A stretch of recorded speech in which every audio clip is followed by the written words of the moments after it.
नमस्कार साथियों।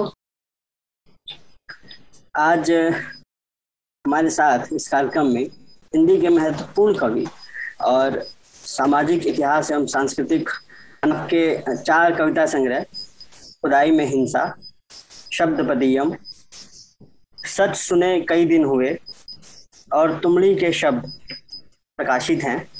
आपको भारत भूषण अग्रवाल पुरस्कार, बनारसी प्रसाद भोजपुरी सम्मान, केदार सम्मान, स्पंदन कृत पुरस्कार, राष्ट्र कवि दिनकर पुरस्कार और शमशेर सम्मान तथा मीरा स्मृति सम्मान से सम्मानित किया जा चुका है। आजकल एक जर्नल जो कि बहुत ही महत्वपूर्ण जर्नल है वो भी प्रकाशित हो रहा है, सामाजिकी, जिसका नाम है समाज विज्ञान की एक बहुत ही अच्छा जर्नल है, उसके भी संपादक आप। मित्रों, आज इकट्ठा होने का हम सभी का यहाँ पे विशेष उपलक्ष्य यह है कि बद्री जी की कविताओं का एक संकलन प्रतिनिधि सीरीज के अंतर्गत छप कर आ चुका है, जिसके लिए मैं उन्हें बहुत बहुत बधाई दूंगा और इसी के साथ उनसे आग्रह करूंगा कि वो आए और अपनी कुछ कविताओं का पाठ हमें सुनाएं। धन्यवाद अनुपम जी।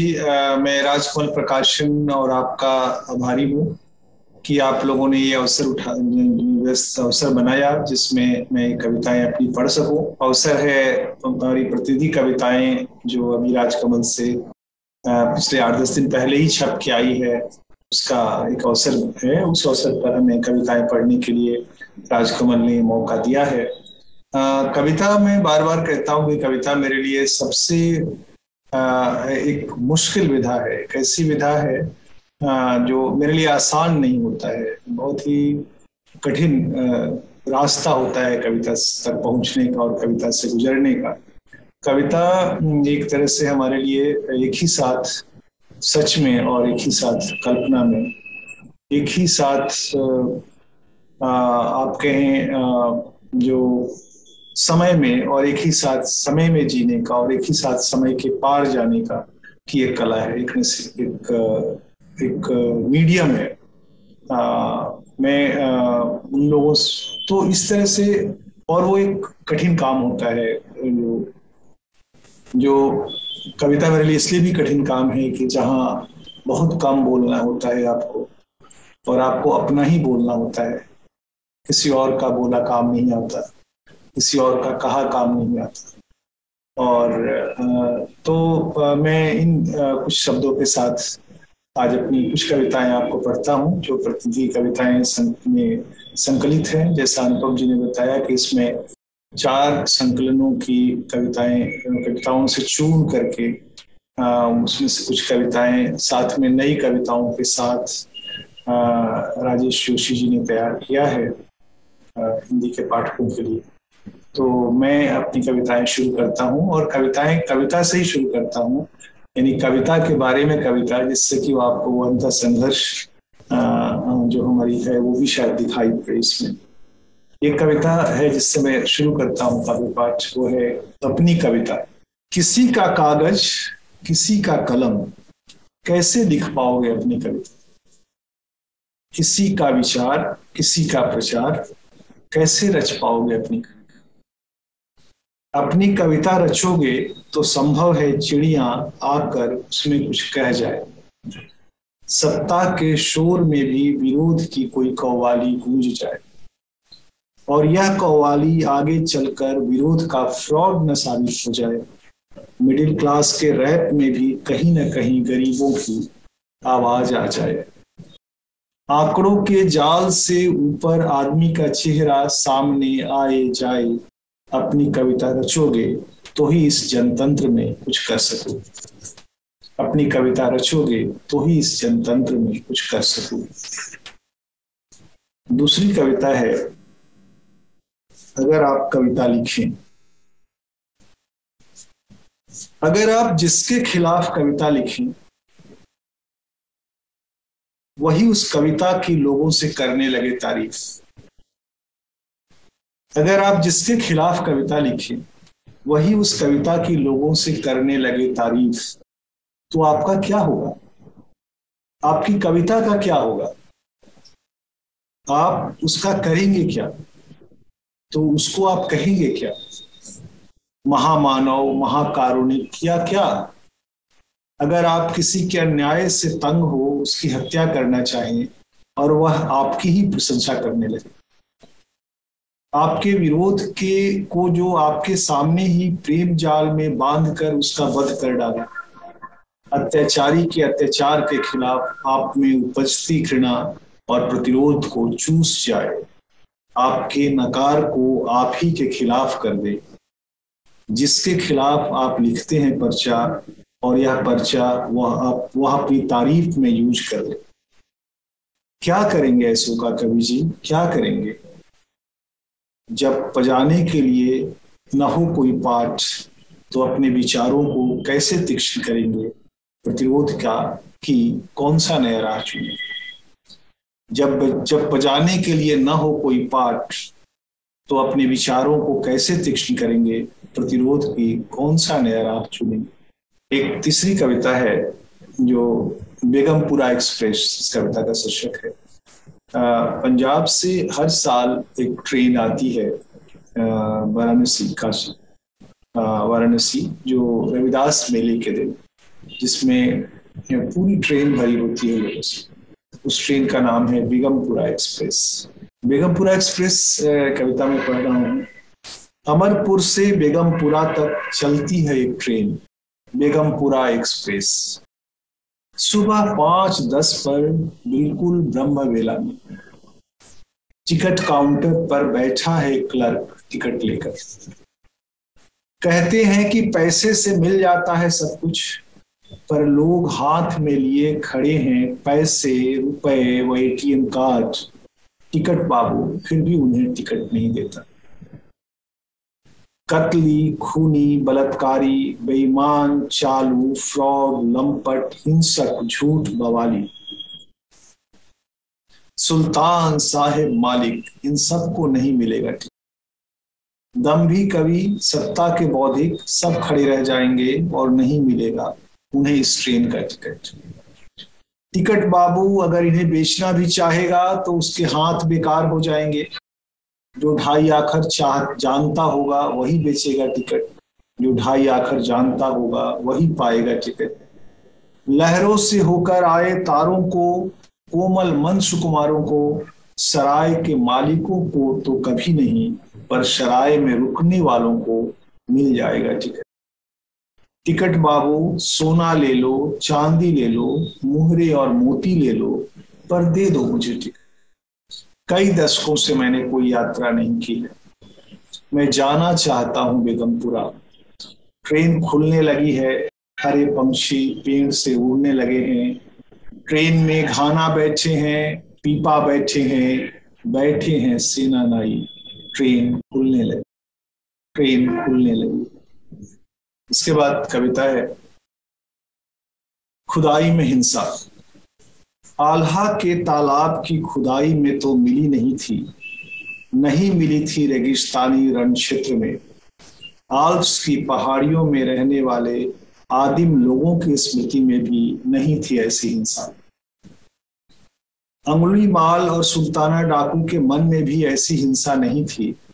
ऐसी हिंसा कभी सुनी नहीं थी बर्छे, भाले और कटारों ने। ऐसी हिंसा कभी सुनी नहीं थी बर्छे, भाले और कटारों ने भी। कलयुग के देव महाराजा कल्कि के मुकुट में भी नहीं थी ऐसी हिंसा। फिर ऐसी हिंसा आई कहां से? आंखों में, भाषा में, वाणी में, मन में, भावों में, विचारों में, झंडे, देवी जागरण एवं ग्रंथों में, तत्व में एवं अध्यात्म में, दलित तत्व में एवं अध्यात्म में, सब्जी बेचने वाले कुंजड़े में, हम में और आप में, जल में, वायु में, क्षीर सागर में एवं ताल तलैया में, गांव में, नगर में एवं महानगर में, कैपिटल में एवं मेट्रोपोलिस में, बाप बेटे में, भाई बहन में, पति पत्नी में, संगी साथी में, डोर में, धागे में एवं संबंधों में, नीति निर्माता, प्रशासक, कला जगत एवं कलाकारों में तो ऐसी आई है हिंसा कि गांधी की प्रतिमा को भी ऐसी गर्दी है जिनकी आंखों की कोर से हिंसा झरने लगी। चारों ओर ऐसा डंका पीट रही है हिंसा कि संत ज्ञानेश्वर, बालजाक, टॉलस्टॉय एवं टैगोर फूट फूट कर रोने लगे हैं। कहाँ से आई है हे पंढरपुरवासी हम सब में ऐसी हिंसा। कहाँ से आई है हे पंढरपुरवासी हम सब में ऐसी हिंसा। उसके बाद एक कविता है शुक्र तारा। शुक्र तारा आपने आकाश में देखा होगा, सुबह शुक्र तारा 4 बजे ही उग जाता है अकेला।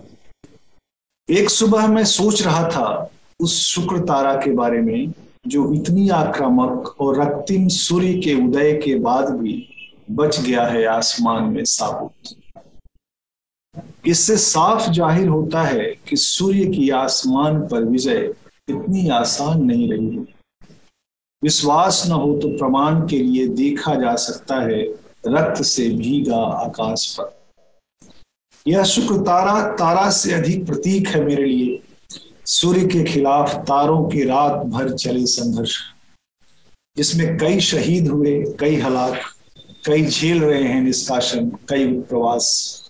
यह एक ऐसे इतिहास का प्रवेश द्वार है जिसे ठीक से कहने वाले का आना है बाकी। वह आकाश के सीमांत पर एक पराजित कौम के अपराजय गर्व की तरह उगा है। एक उदाहरण की तरह, एक बिंब की तरह, सूर्य की समर नीति की एक भूल की तरह, भूखे भेड़िए की तरह झपटती सूर्य की सेना की एक गलती की तरह, उनके खबरिए, निशानची, सेनापति और वित्त पोषकों के चक्रव्यूह से बचकर वह एक ऐसी कथा के सहनायक की तरह आया है आज सुबह, जिसके नायकों की कथा का कहा जाना है शेष अभी। उन पर नाटक लिखे जाने हैं, उन पर कई वृत्त चित्र बनने हैं अभी। उनकी दंत कथाओं को अभी प्रचलित होना है। अपने संपूर्ण लाव लश्कर के साथ सूर्य के आकाश पर काबिज हो जाने के बाद भी वह नहीं है आतंकित कि हर के लाल काल कराल जैसे फहराते रक्ती मयालों वाले आदित्य के तेज से। उसके चेहरे पर पराजय का कोई बोध भी नहीं। वह सोचते हुए पूरब की तरफ देखता है, मानो अपने को कर रहा हो तैयार किसी नई गुहार के लिए। पूर्वज मरने पर तारे हो जाते हैं, पता नहीं किसका कौन पूर्वज हुआ है शुक्र तारा के रूप। विजेता के सारे आतंक आतंकित हैं उसके होने से। विजेता का तेज लजाया है, आकाश पर उगा है यह शुक्र तारा। मैं रोज सुबह अपने मन में इसके उगने का इंतजार करता हूँ। मैं रोज सुबह अपने मन में इसके उगने का इंतजार करता हूँ। ये कविता है न जाने क्या हुआ। न जाने क्या हुआ, कल एक राजा नींद में चिल्ला उठा, मंत्रियों मुझे लोक गाथाओं में जगह चाहिए। चिंतित हुए सारे मंत्री अधिकारी हैरान, जिसके पास पुलिस है, असंख्य सेना है, जल दुर्ग थल दुर्ग जिसके पास 64 किले हैं, उस राजा को क्या जरूरत पड़ी लोक गाथाओं में जगह की। हुआ गहन विचार, शब्द सत्ता स्मृतियां, मिथक गाथा पुराण, के पुरोहित, ओम ओम ब्रह्म ज्ञान, सबको आमंत्रित किया गया। सबने सुना, सब सोच में पड़ गए, इस राजा के लिए लोक गाथाओं में कैसे जगह बनाई जाए। चलो यह राज किसी मदारी से जानी जाए। खैर साहब, न जाने कहां से पकड़ एक बाजीगर बुलाया गया, उसे सारी स्थितियों से अवगत कराया गया। सब सुन हंसा मदारी, यह लो, हा हा हा, राजा को भी अब लोक गाथाओं में जगह चाहिए। जगह भी वहां जहां लोक गाथाओं में नायक बैठते हैं। अचानक वह हुआ गंभीर, फिर पूछा, कवियों से बात की? नहीं। लेखकों से बात की? नहीं।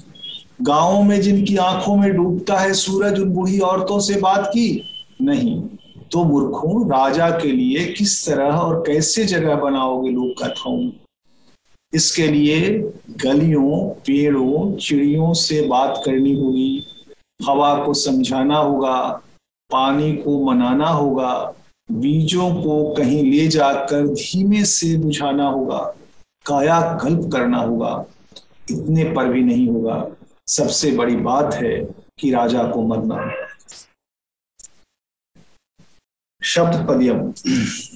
मैं शब्द हूं, शंकर के डमरू से निकला और इधर उधर बिखरा।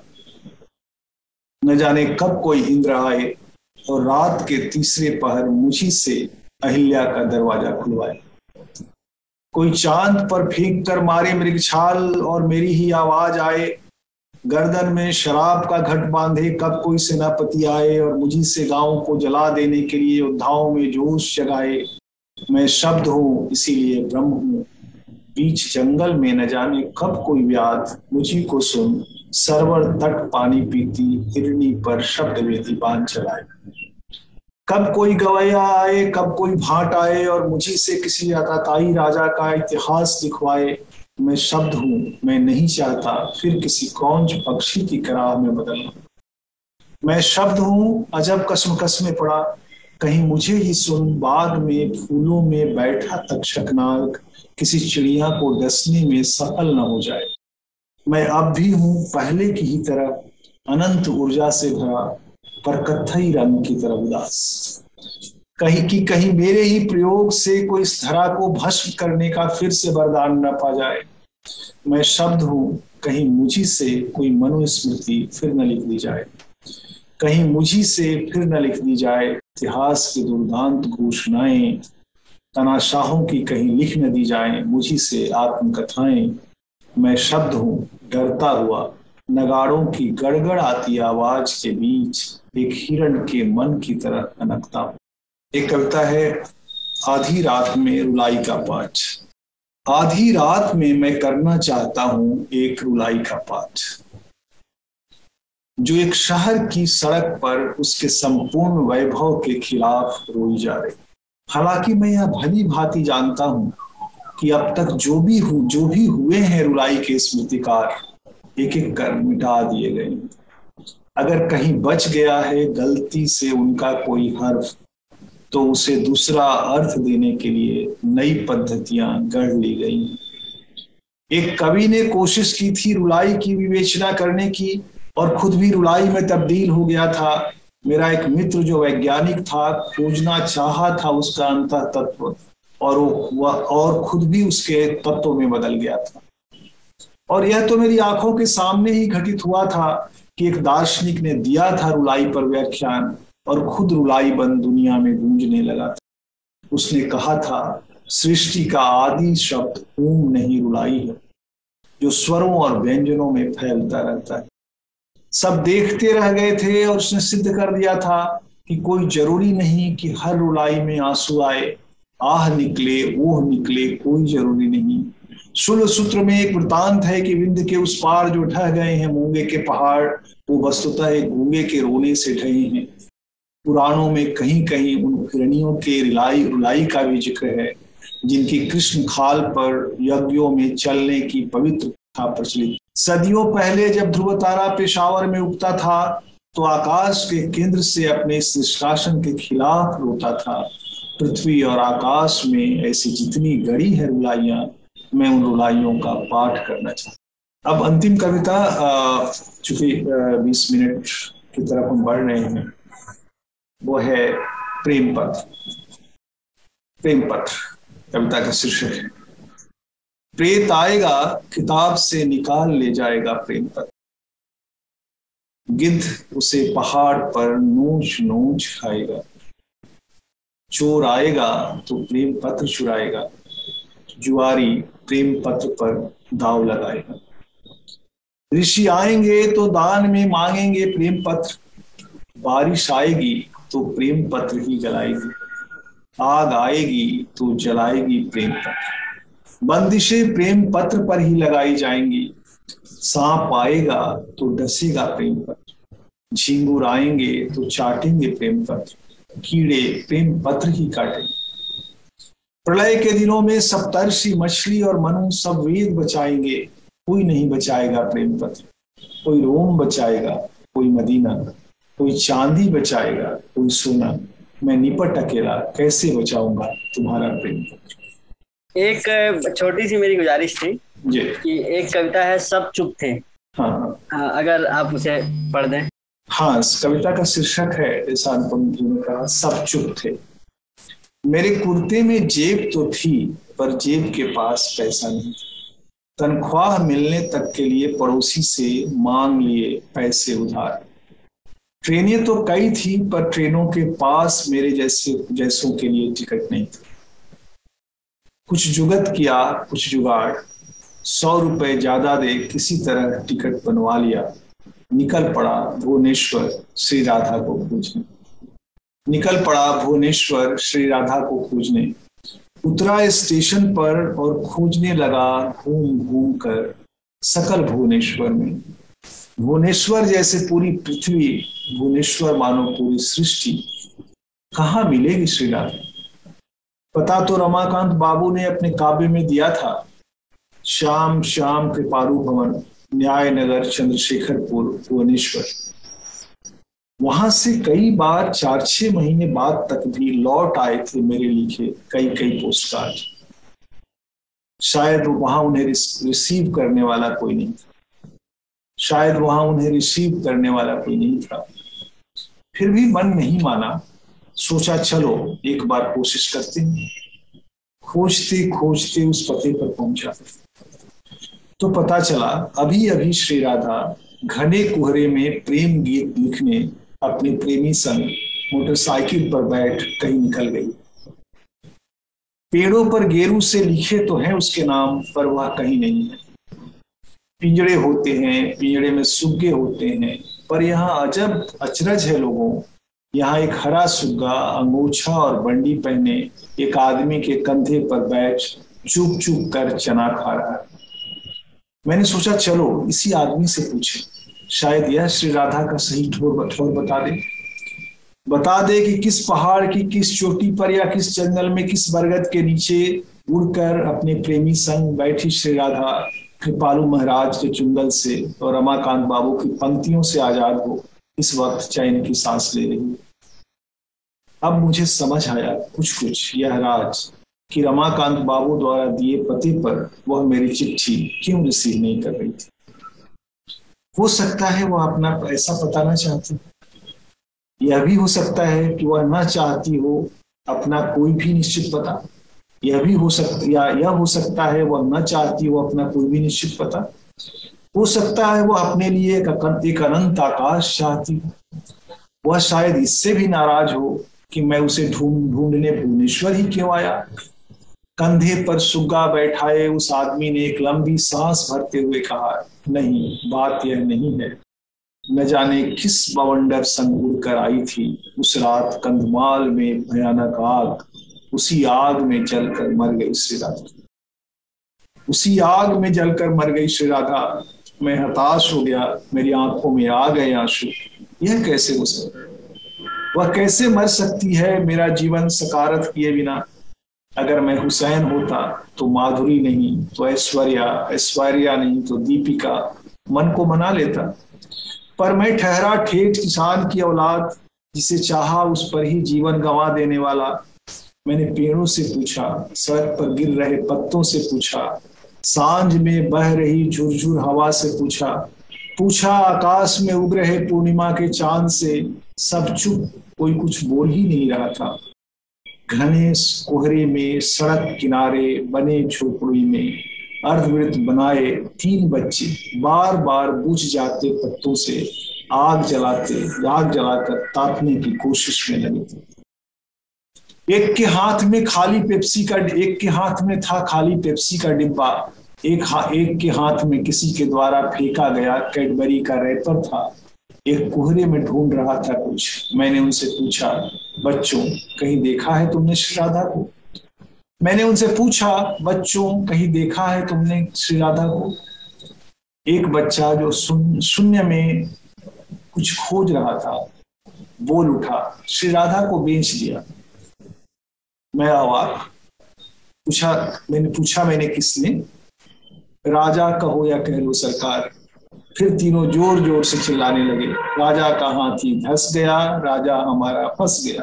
राजा का हाथी धस गया, राजा हमारा फंस गया। श्री राधा को बेच दिया, ऐसा मानने को मेरा मन कभी भी हो नहीं रहा था तैयार। मैंने जांचने के लिए पूछा, किसको बेचा? अब यह तो हम नहीं बोल सकते, किसी पत्रकार या किसी अखबार से पूछो। अखबार ने कहा विक्रम बेताल से पूछो। विक्रम बेताल ने कहा अपने यहाँ के सम्राट अशोक सम्राट से पूछो। अशोक ने कहा समुद्र से पूछो। समुद्र अगर न बोले तो सूख गई नदियों की धार से पूछो। मैंने सम्राट अशोक से थोड़ी और की चिरौरी, तो उसने कहा ठहरो, अभी भगवान बुद्ध से मोबाइल पर पूछ कर बताता हूँ। अभी भगवान बुद्ध से मोबाइल पर पूछ कर बताता हूँ। बुद्ध ने कहा, हे श्रमण, मुझसे क्या, लॉर्ड ओबामा की रखैल से पूछो। उस तक ना पहुंच पाओ तो एमएनसी के किसी पीआरओ से पूछो। किसी पीआरओ से थोड़ा कोशिश करो पाने का राज, थोड़ा कोशिश करो पाने का राज। अगर पहुंच सको तो चाकू त्रिशूल लिए जंगल में घूमते गोंडा से आए दारा सिंह से पूछो। उससे भी होगा कुछ न कुछ भान। मैं बहुत चक्कर में पड़ा, बहुत परेशान। जब हर तरफ से हार गया तो सिकली के पेड़ के नीचे खड़ा हो फुट फुट कर रो पड़ा। एक आईटी कंपनी की कार पर जा रही लड़की मुझे रोते देख हल्के से मुस्काई। खिड़की से आ रही हवा में अपने लंबे लंबे लंबे बाल हल्के से लहराई और हवा सी तेज गति से मेरे सामने से गुजर गई। और हवा सी तेज गति से मेरे सामने से गुजर गई। मैं अभी पर कविता पाठ समाप्त करता हूँ। बहुत बहुत धन्यवाद। मैं आभारी हूँ राजकमल प्रकाशन का और अनुपम। धन्यवाद, बहुत बहुत शुक्रिया सर। Thank you. अपने व्यस्त समय में से आप आए और आपने कविताएं पढ़ी। बहुत सारे लोग हमारे साथ जुड़े हुए थे, तो उन सभी का भी बहुत बहुत आभार कि वो लोग आज इस कार्यक्रम में आए और उन्होंने कविताएं सुनी। आप सभी का बहुत बहुत आभार। धन्यवाद अनुपम जी, धन्यवाद राजकमल प्रकाशन, थैंक यू।